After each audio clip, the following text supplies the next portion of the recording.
let's go ahead and pray. Good and gracious God, we thank you for this time to gather. We thank you for this building in this room with heat that we can share. We thank you for the technology that is able to connect us across great distances. And we ask that you would be with us here this evening and open our hearts and our minds, that your Holy Spirit would move among us as we continue to share with one another and continue to study this story of your people, Israel, and your King, David. We ask these things through Christ our Lord. Amen. Right. Wonderful. So I sent this map out so folks on Zoom, you should be able to have that as well. It's quite convoluted. But if you are looking for different place names, then you'll find them on this map and you might be able to, it might be a little bit helpful.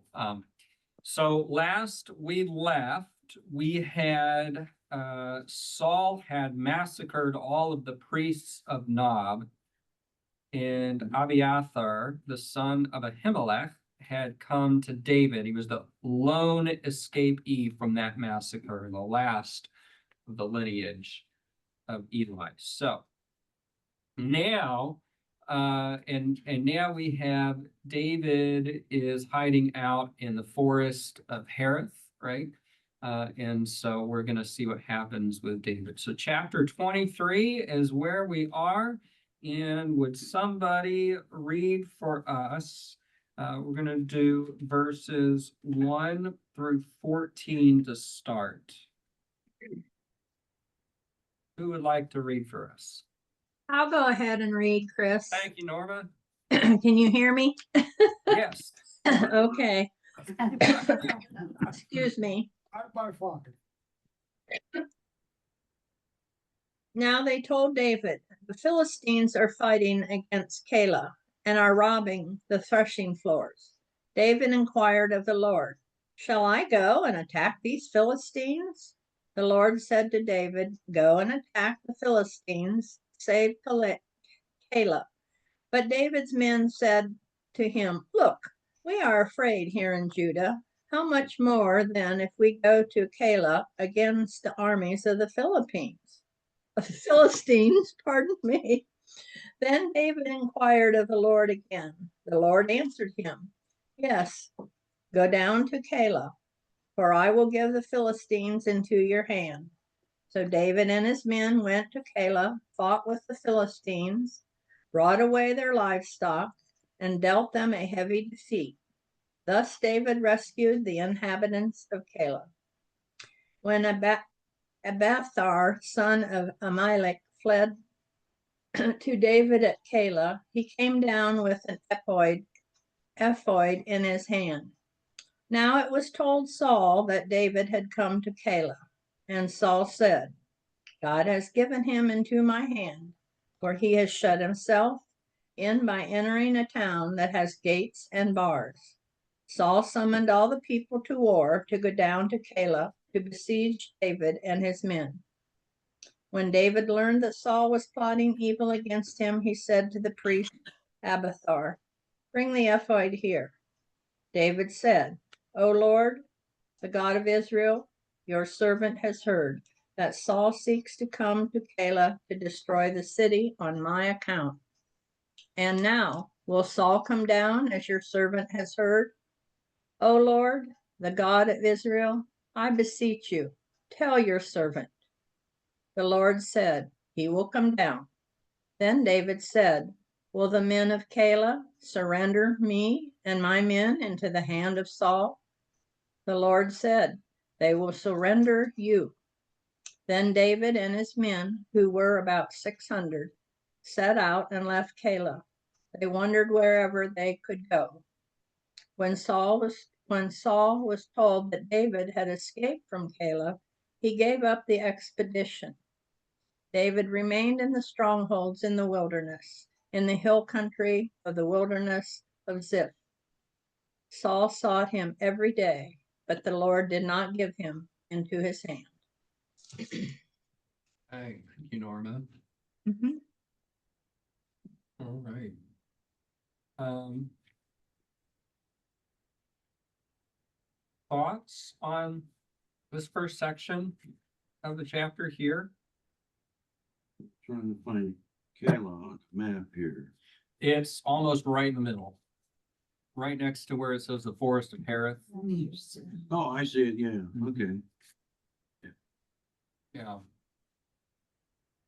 Anything significant stand out to you when you read this? David asked God first Hmm. before he went to attack the Philistines. Asked him twice because his Mhm. forces were like, whoa, wait a minute. Are we gonna win this battle? Or what's gonna happen? And David asked God twice should go before taking action. Mhm. What is an ephod? Mine calls it a priestly vest. Yeah, yeah, Okay. it's the same thing that the priest had when Saul Mhm. was also Yeah. asking about whether or not to do something. And That's the just, note at that time had said that it was a garment that may have had in the pockets the Urim and the Thummim that they used to cast lots to determine one way or the other. Okay. So they would ask a yes or no question. It up in the dictionary and it had a picture of a thing like that you would have like a breastplate thing almost. Yeah, I think they're based off of what the description is in I think it describes it. Exodus. Priestly raiment.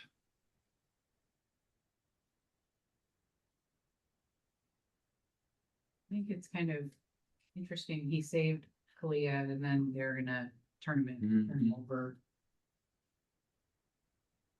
Yeah, it describes it in Exodus chapter 28. Hmm. And it'll be square folded, double a span, length a span, and width. And you shall mount on it 4 rows of stones. The first row shall be a row of ruby, topaz, emerald. And the second row turquoise, sapphire, and diamonds. And the third row something in agate and amethyst. And the fourth row beryl, onyx, jasper. And they shall be set in gold. Sounds very expensive, So all those jewels were in the ephod? Mhm. apparently. Whoa. Yeah, what Sharon was saying, that they were gonna give him up. I They're mean, trying to save it's like themselves. people will really kind of do anything to save themselves. He saved them, but they've, all he wants is David. We'll give him David. Well, and I wonder how much of that too, David may have looked at him and said, we got to get out of here too, because Saul's going to come down. He'll wipe you out trying to get to me. Well, but he asked God Well, yeah, but and God said, yes. This is what'll happen if you're there. yeah. He didn't say if you're there, but. he did. Maybe He was trying to take out the city too, trying to get to Mhm. David.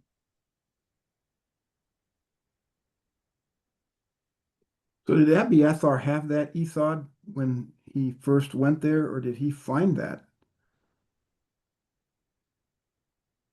Well, he was. I wonder if he had it since he was a member of the priestly Yeah. class. Came down with an ephod in his hand. Mhm. It doesn't say anything about it in the previous chapter, but I would guess that it would be something that he would have on hand, just as part of his profession. Well, let's recall that Saul wiped out Amalek and everybody in town, and the son got away. He probably grabbed whatever he could. Took it with him when he flew up with David.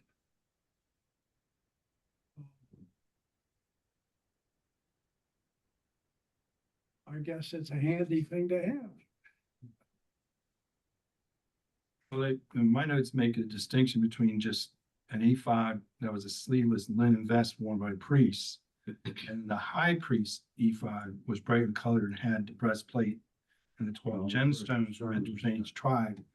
And in my translation, it says, now Abiathar, son of Ahimelech, had brought the ephod down with him when he fled to David.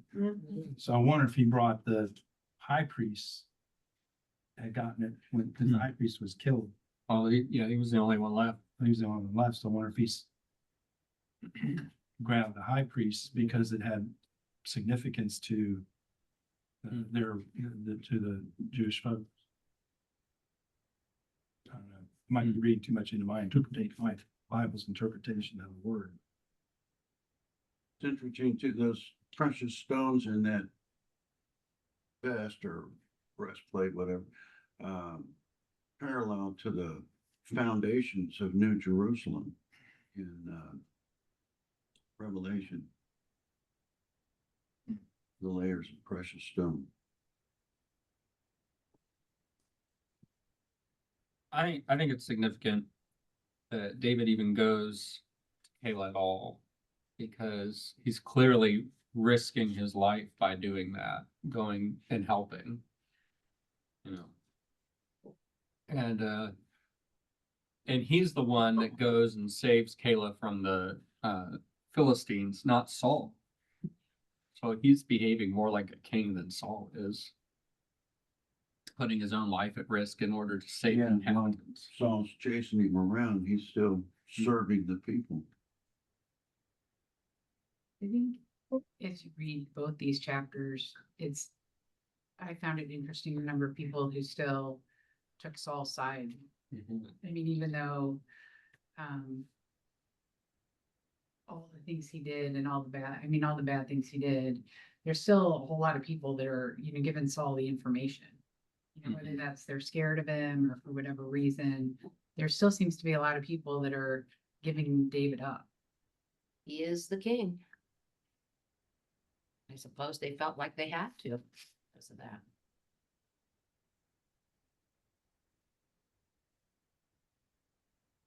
That is an interesting point, just the number of people that, rather than doing what's right, will go along with submitting to whatever the civil authority is, or, whatever they think, I don't know, you're supposed to do. I don't know. I think we saw that in Germany. That's what I was just thinking. Yeah. 1930s. Gave up people and Do what's expedient. well, even the Catholic Church at that point in Germany, they fell in behind the government, turned a blind eye to the stuff that was going on. Well, neighbor turned in neighbor, even if they were best friends. Because neighbor was Jewish. They say the Gestapo could have never done its job without the German people turning people in. Yeah. They could have never made it.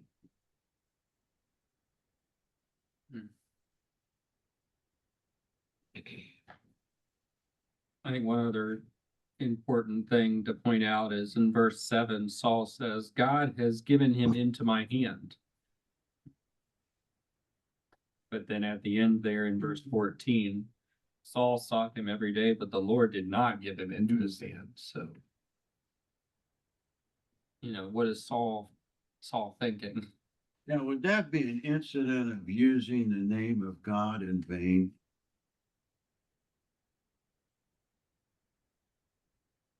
But, well, he's just kind of maybe putting words in God's mouth or something. I don't know. Well, yeah, Because actually, God didn't do that. yeah. I think we do that today too. Anytime we put words in God's mouth, or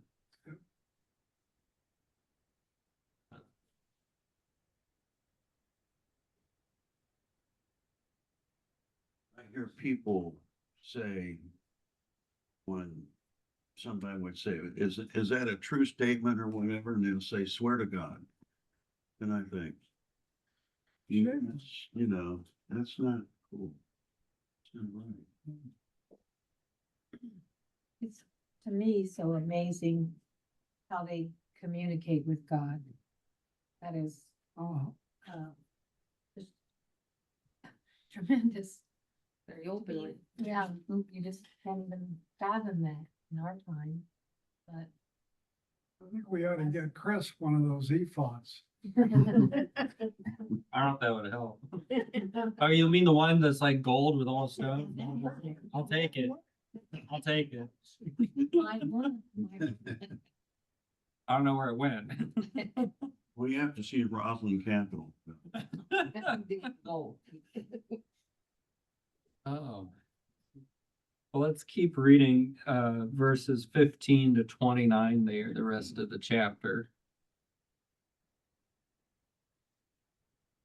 While David was at Horish in the desert of Ziph, he learned that Saul had come out to take his life. And Saul's son Jonathan went to David at Horish and helped him find strength in God. Don't be afraid, he said. My father Saul will not lay a hand on you. You will be king over Israel, and I will be second to you. Even my father Saul knows this.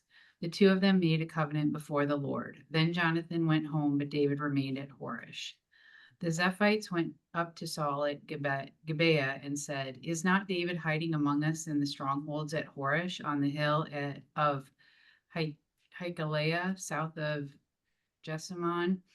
Now, O king, come down whenever it pleases you to do so, and we will be responsible for handing him over to the king.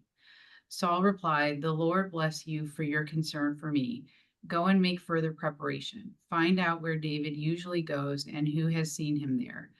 They tell me he is very crafty. Find out about all the hiding places he uses and come back to me with definite information. Then I will go with you. If he is in the area, I will track him down among all the clans of Judah. So they set out and went to Ziph ahead of Saul. Now David and his men were in the desert of Maon in the Arabah south of Jessamon. Saul and his men began the search, and when David was told about it, he went down to the rock and stayed in the desert of Maon. When Saul heard this, he went into the desert of Maon in pursuit of David. Saul was going along one side of the mountain, and David and his men were on the other side, hurrying to get away from Saul. As Saul and his forces were closing in on David and his men to capture them, a messenger came to Saul saying, come quickly, the Philistines are raiding the land. Then Saul broke off his pursuit of David and went to meet the Philistines. That is why they call this place Selah Hamahelikoth. Then David went up from there and lived in the strongholds of En-Gedi. Thank you. So I was wrong before. Jonathan and David do meet one more time. I forgot about this little paragraph shoved into chapter 23. But this for sure is their last time meeting. My commentary says so. But yeah. So now you see explicitly Jonathan saying, you shall be king over Israel. I don't think he said it explicitly up until this point. But even more so, he says, my father Saul also knows that this is so. And we've kind of suspected that Saul already knows this, but That's why he wants to do away with it. you're right, but he hasn't said anything yet, so.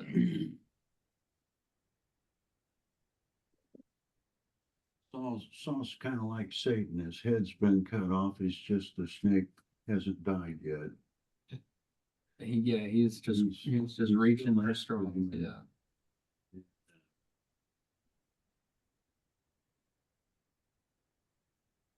It's interesting. In verse 27, well, 26, Saul went on one side of the mountain, David on the other side, so forth. And David was hurrying to get away from Saul. It sounded like Saul was closing in on him. where Saul and his men were surrounding David and his men to seize them. But then a messenger came to Saul saying, hurry and come away because the Philistines are making trouble over here. Mhm. You think maybe there was divine intervention there or something? Could be.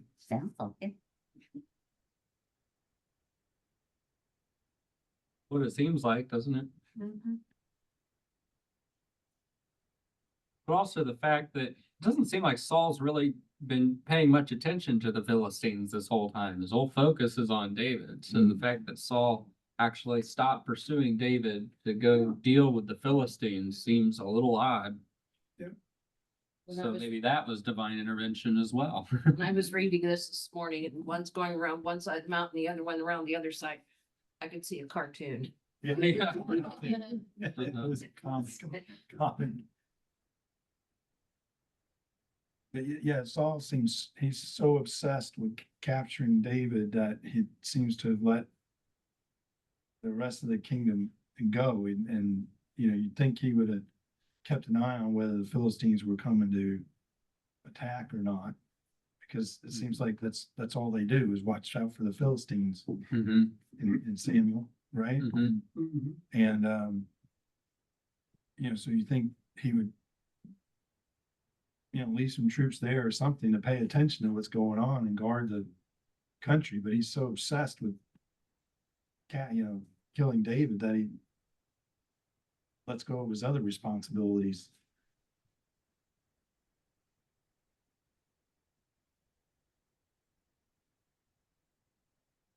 Yeah, I think you really see the difference between David and Saul here. That David goes and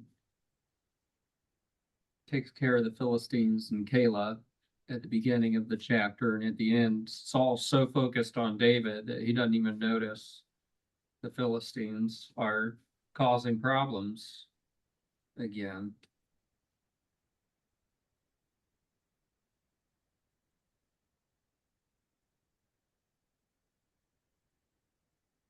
Rock of Escape. Did you guys see that rock in Israel by chance? I don't remember seeing that. If they had even It would be down close to the Dead Sea, I'm guessing. in Getty. We were down there. Yeah, well, Is that where the wild goat rocks are? we were at Masada, Yeah, we were at Masada. We were at the Dead and Sea. then we too. were at Qumran. So I don't think we were that far down on that Dead Sea. Maybe not. You know what? This was in the wilderness of Maon, which is down further south.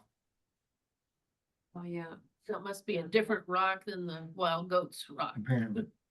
Yeah, the wild goat rocks, that might be later. Yeah, we weren't down that far south. We were It is, it's in all the way chapter. to the north. We weren't on down there.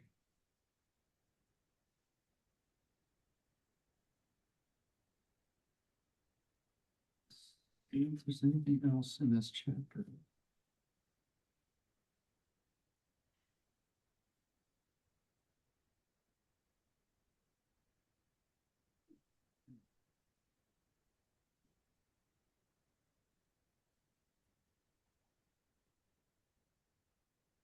Again, it's an incident too, where people were gonna turn them in.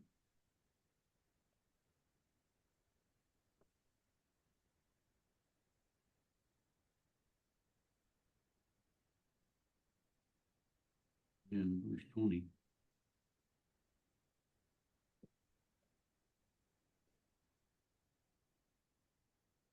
Any other comments or questions on chapter 23?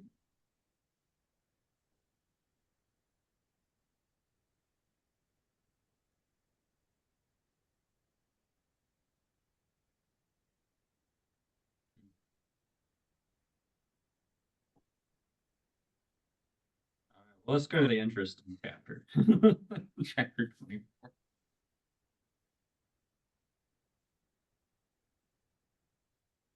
And we're just gonna read through the whole chapter here. So Somebody like to read that?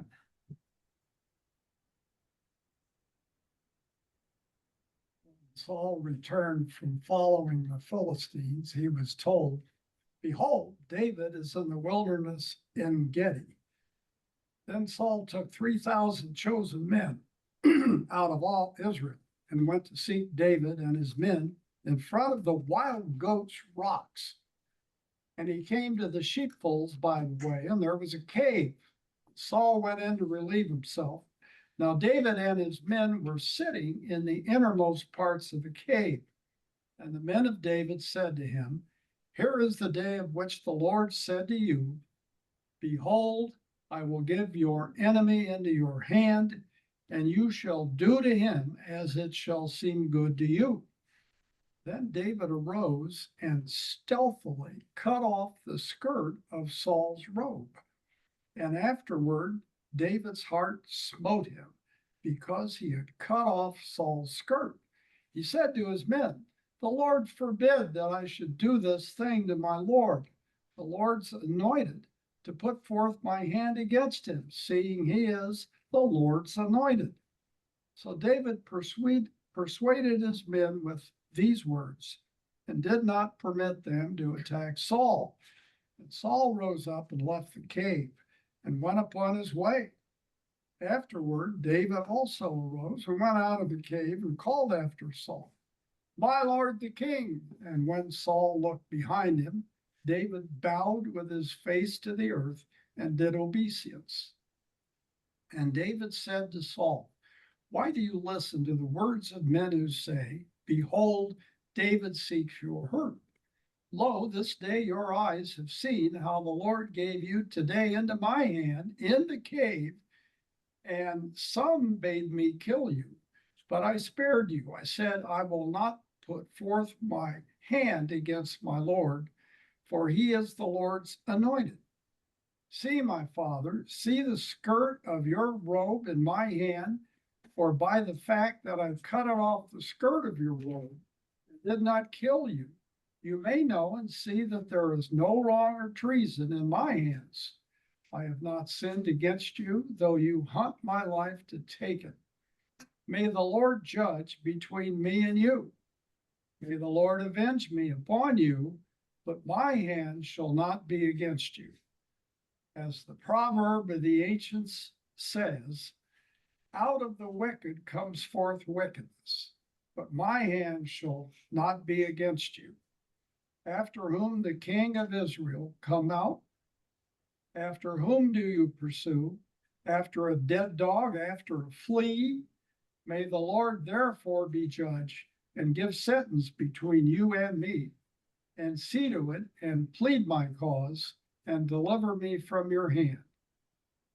When David had finished speaking these words to Saul, Saul said, is this your voice, my son David? And Saul lifted up his voice and wept. He said to David, you are more righteous than I, for you have repaid me good, whereas I have repaid you evil. And you have declared this day how you have dealt well with me, and that you did not kill me when the Lord put me into your hands. For if a man finds his enemy, will he let him go away safe? So may the Lord reward you with good for what you have done to me this day.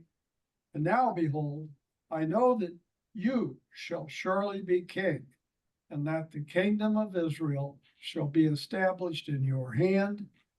Swear to me therefore by the Lord that you will not cut off my descendants after me, and that you will not destroy my name out of my father's house. And David swore this to Saul. Then Saul went home, but David and his men went up to the stronghold.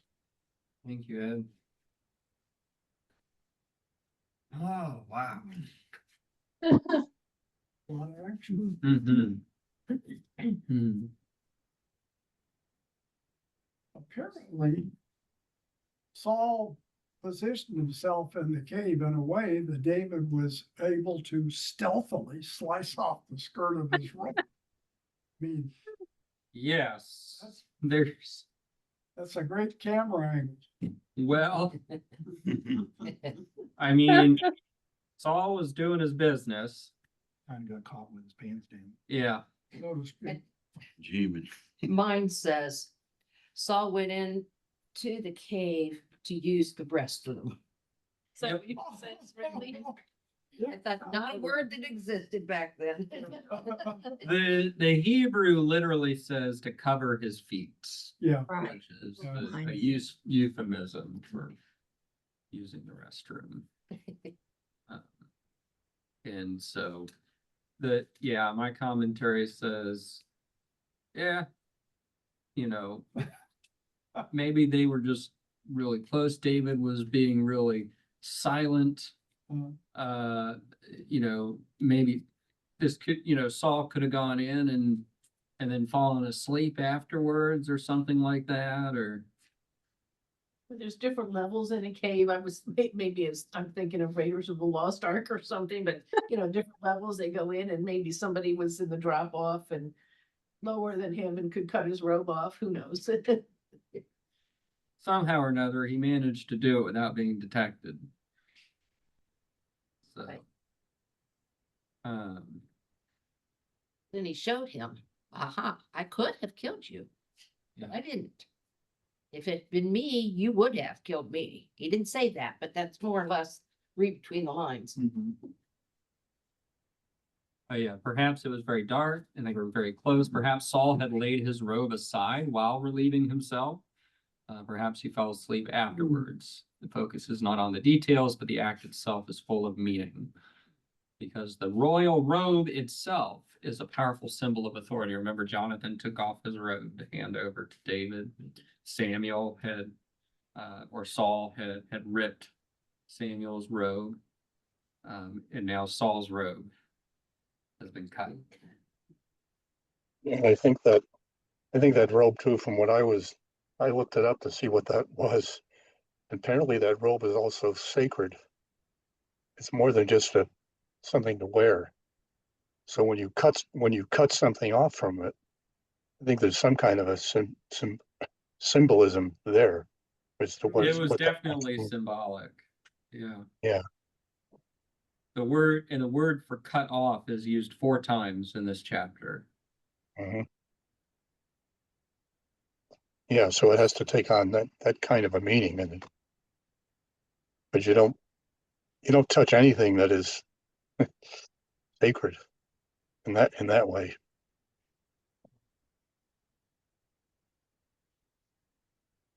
What I found so significant is that Saul is suddenly, finally pulled out of this jealous frenzy he's been in. And has a moment of, my commentary says, lucidity. He's finally lucid. He's not crazy anymore. And he has that moment of recognition and acknowledgement. You are more righteous than I.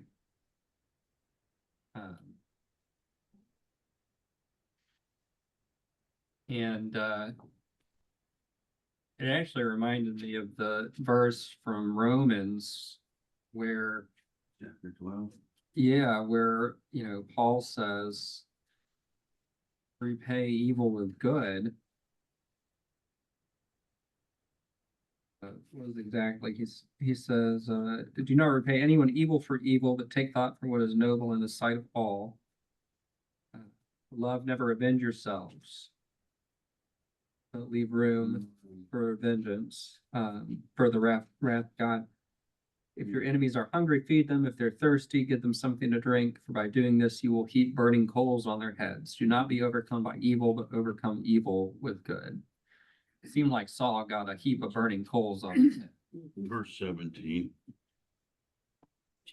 Romans Yeah, Romans 12. verse 17. He finished it up. Yeah. And it's going through 20, yeah. Mhm. Be at peace with all men, never take your own revenge. Vengeance is mine, I will repay, says the Lord. Yeah. And He just I did always- it all. I always remember that Confucius saying about vengeance. That before you go down the road to vengeance, dig 2 graves.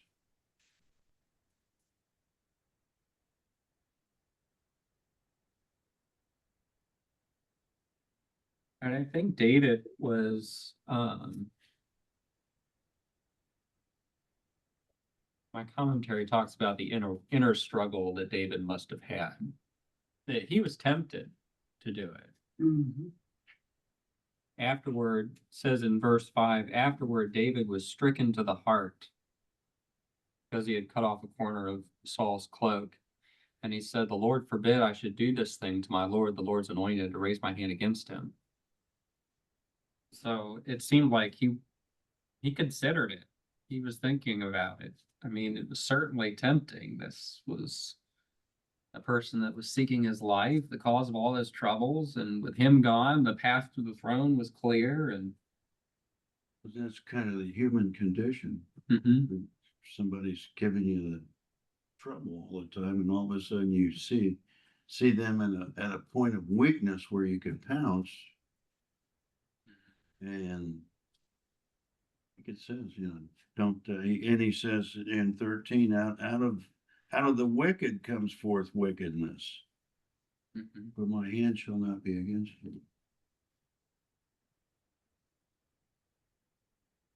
Yeah. Well, David didn't go with the group either. His men on it said, now's your chance. God's delivered them into your hands.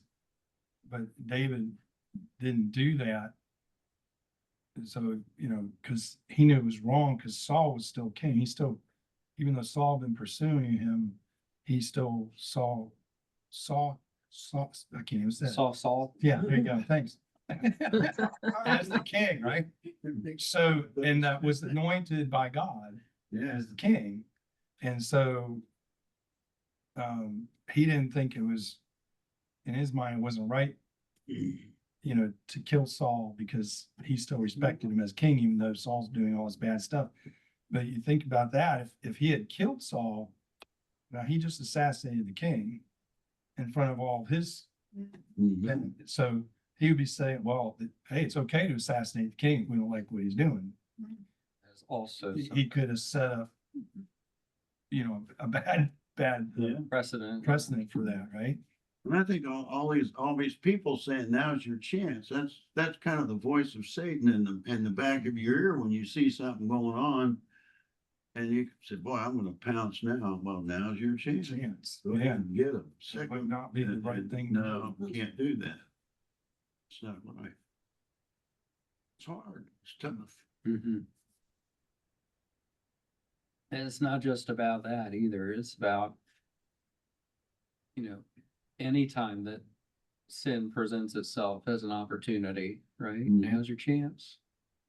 Security guards looking the other way, and it's right there. Now's your chance. Just take it, put it in your pocket. You should preach it. You take that to the pulpit and preach it. I will someday. I will. Yeah. In the church. No, this is a great story, great verse to preach on. What I do think about I understand there's all the story and the chasing of David and stuff, but if David's saying what he said to Saul, and now, what if he had just said that earlier? Right? So then David wouldn't have been afraid of Saul and running and chasing. And so kind of if we have something, I guess what it tells me is if I've got an issue with somebody, instead of dwelling on it and running from it and letting it eat me out, from the inside out and get me down, I should just go talk to them about it. Why didn't David just talk to him about it and said those things before? But I mean, I don't think he was I'm not ready. sure he was I listening. don't think he was ready for that yet. He still had the power. Saul was too busy trying to kill him.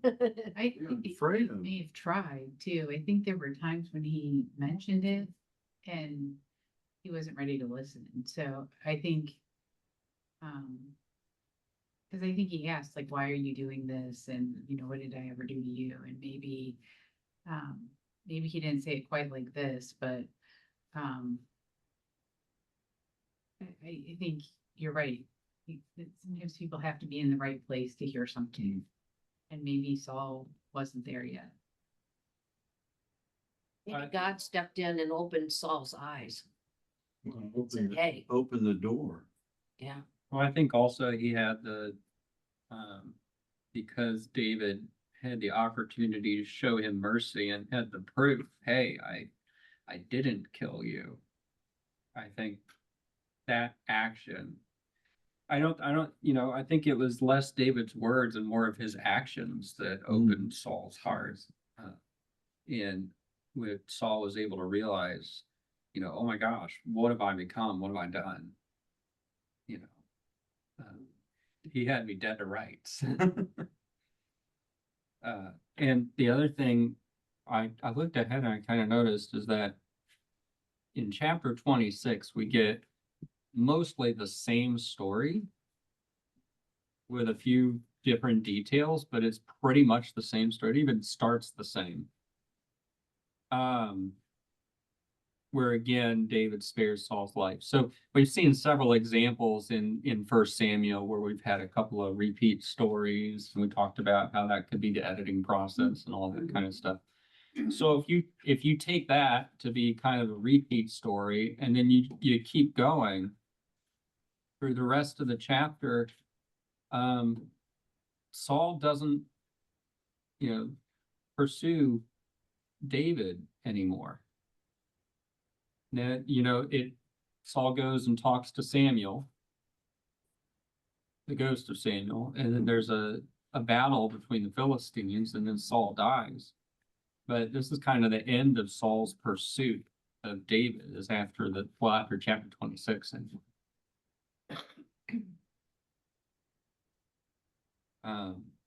David runs away because he's still afraid of Saul, but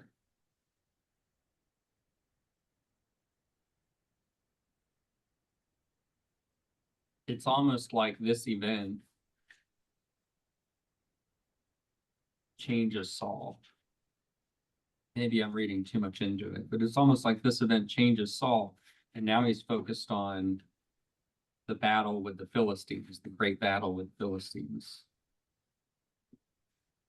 Well, and he wants his son spared too. Mm-hmm.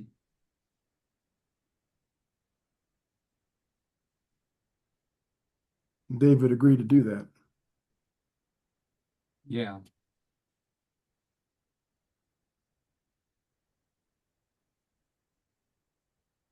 But God had other had other decisions.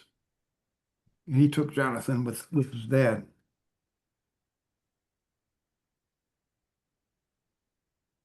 Yeah. There was at least one survivor, which David later on takes into his court and protects.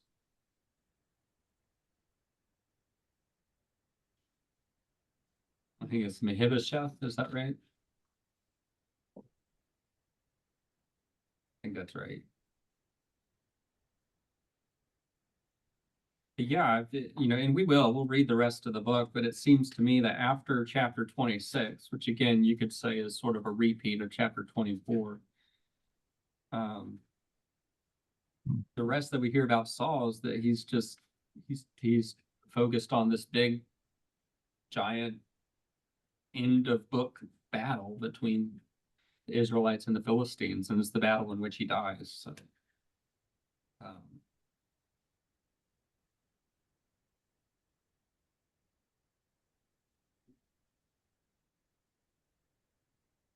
I don't know if Saul's heart was changed toward David.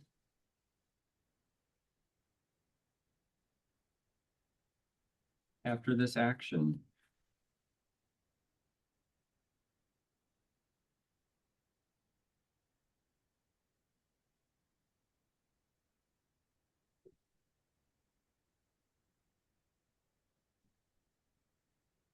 So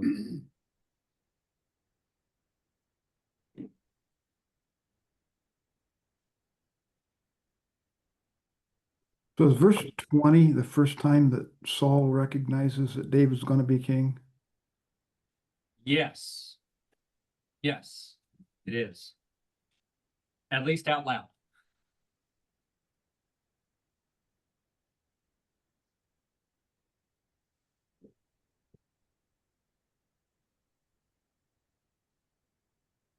And so that's why I was saying, I think it is significant. Again, if we're skipping over chapter 26, that after this, Saul doesn't come for David anymore.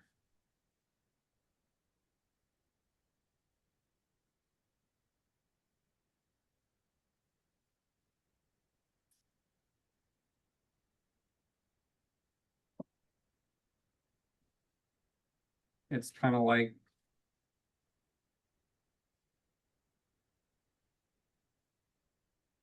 I don't know, it kind of seems to me like Saul finally is accepting that David's going to succeed him, but it's too late. His fate's already been set. Find that out in chapter 28.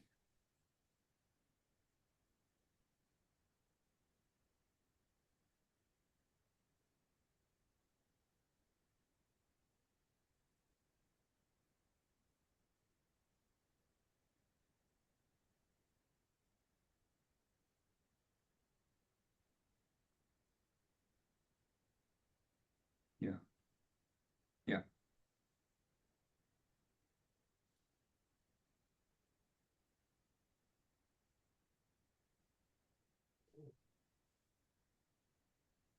So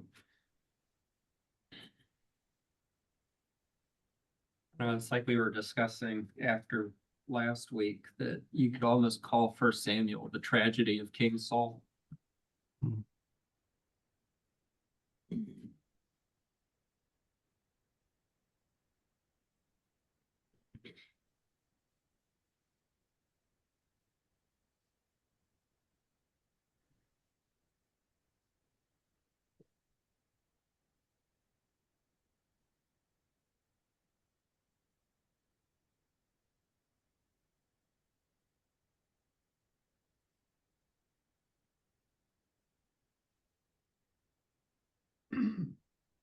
Did Shakespeare ever write this up? I don't think so. No.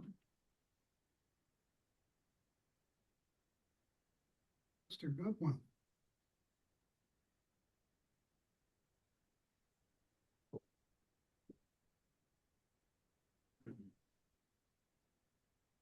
And one thing that's interesting to me is this has happened so long ago, but you've got a map here that you sent us, and I don't know if these cities still exist or not, but we know where they're at, or they wouldn't be on the map.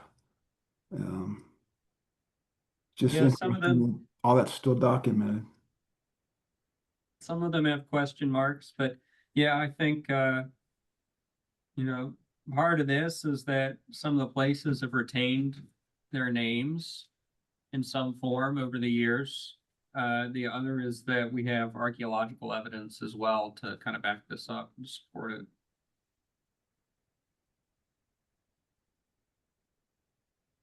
And then some of it is just guessing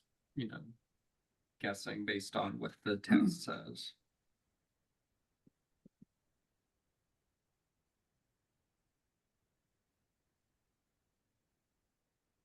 There's Bethlehem, that's. Goat rocks are still there. The wild goat roads. So that's what I was wondering that too. Are they still there? Is it, Probably is still it, have goats in them. is the cave still there? Ooh, the cave, I'm sure it's still there, whether we know what it is, which one it is, I don't know. There's a lot of caves along the Dead Sea down there.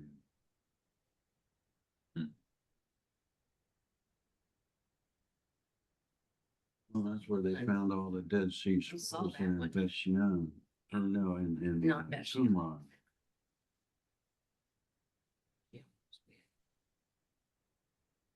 There's a couple other things that I had noticed here in chapter 24.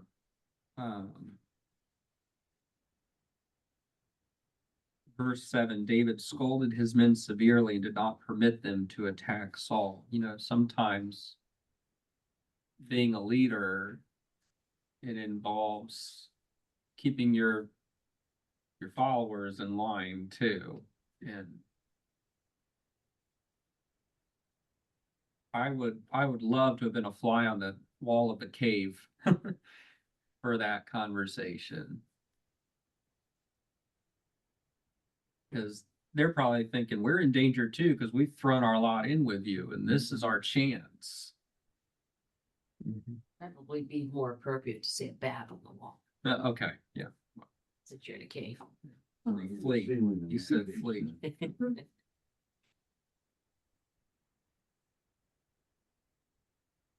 And then the other thing was that when David is giving a speech to Saul,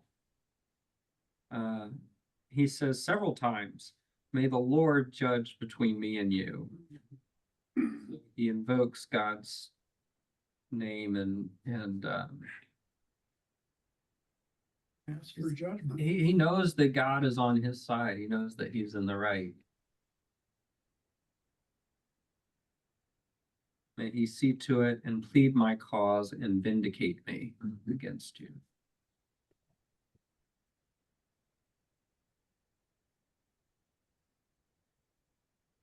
And then even He Saul spoke- he spoke acknowledges, for the a Lord while. put me into your hands. He spoke for a while, and it just seems like Saul was listening to him.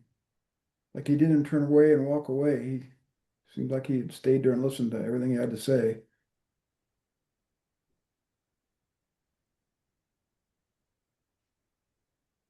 That was also very brave of David to go out and call after him and then bow down to the ground and give this speech.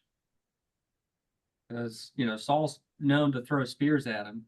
But he missed. That's right. It wasn't So that it's pretty dangerous.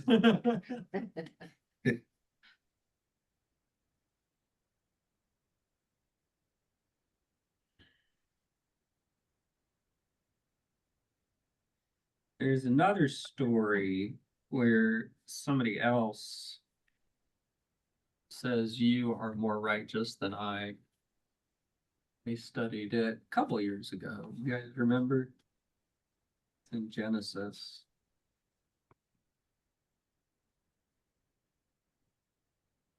So Judah and Tamar.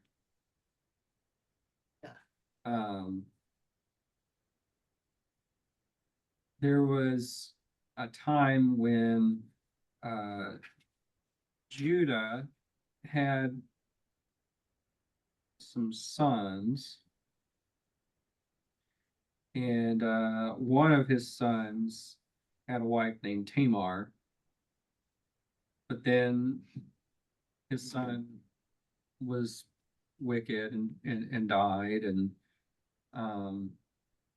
then his brother that was given to Tamar also was wicked and died, and so Judah said to her, just be patient and I'll give you my next son when he's old enough, because that's what they did. There was a levirate marriage. They married off it was the purpose was to take care of the women. So if somebody was a widow, she would be taken care of. But then Judah's wife dies, and he does not give his son to Tamar. And then, anyway, long story short, she goes up and pretends to be a prostitute on the side of the road, and he's traveling, and he goes into her, and then he finds out, and he's going to have her killed, stoned to death. He finds out that, not that it was her, he just finds out that she had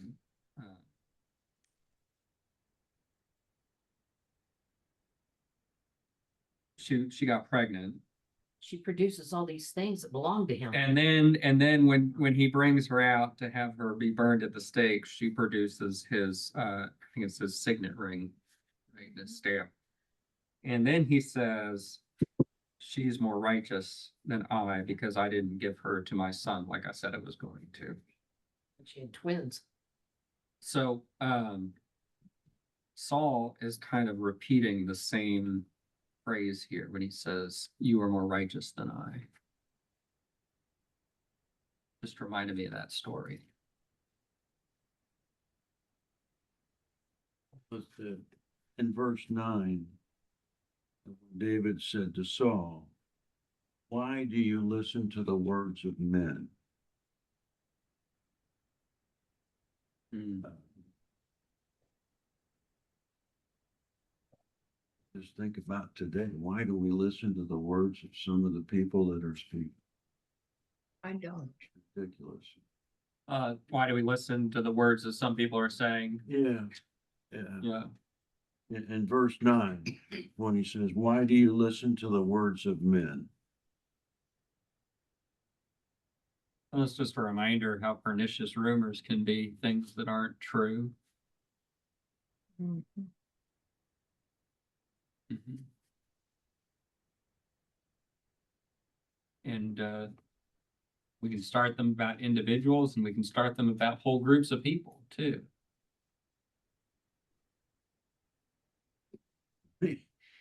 We watched the movie Sergeant York this afternoon from 1940. And anyways, and he captures a bunch of German soldiers during World War I. And then the troops are all talking about, hey, there was this guy named York that captured 40 German soldiers. And there's a whole line of people, and they keep passing it back. And finally, it gets back to the barracks. And one guy said, "Yeah, this guy named York, he captured the Kaiser." That was the old telephone game. It's just, you know, Got the back. why do we listen to the words of men? It's just- Then that also point out a difference between David and Saul. Saul was listening to the words of the men, and David didn't listen to the words of his men. Listening to the words of the Lord. Listen to God. Yeah. instead. That's right.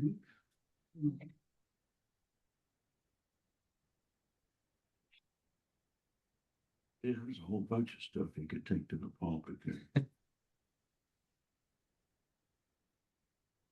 Well, the kind of one final thing to remember too is that this whole story, this story especially, is very important to continue to tell after David ascends to the throne. Because it puts to rest any rumors that David might have had anything to do with Saul's death, that David seized the throne by force. So the Israelites continue to tell this story that, David came into the throne completely legitimately and by God's own hand, not by assassinating the king, which again, yes, this is kind of to show this is not how we do things. Yeah. In Israel. Didn't last very long, but we just studied last Thursday night a whole bunch of assassinations that happened in the kingdom of Israel after Jeroboam.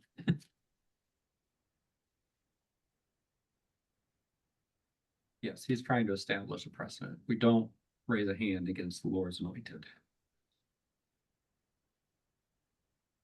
All right. Anything else about chapters 23 and 24 tonight?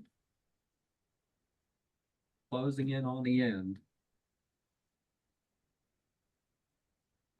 Next week is chapter 25. It's quite a long chapter, so we're just going to do chapter 25, and it's about Abigail. So, nice story to take up our time, and then after that we'll go 2 chapters at a time through to the end. That'll be the rest of our time together. So we will not meet the Tuesday before Thanksgiving. We do not. And next week, Jane is going to provide our snack.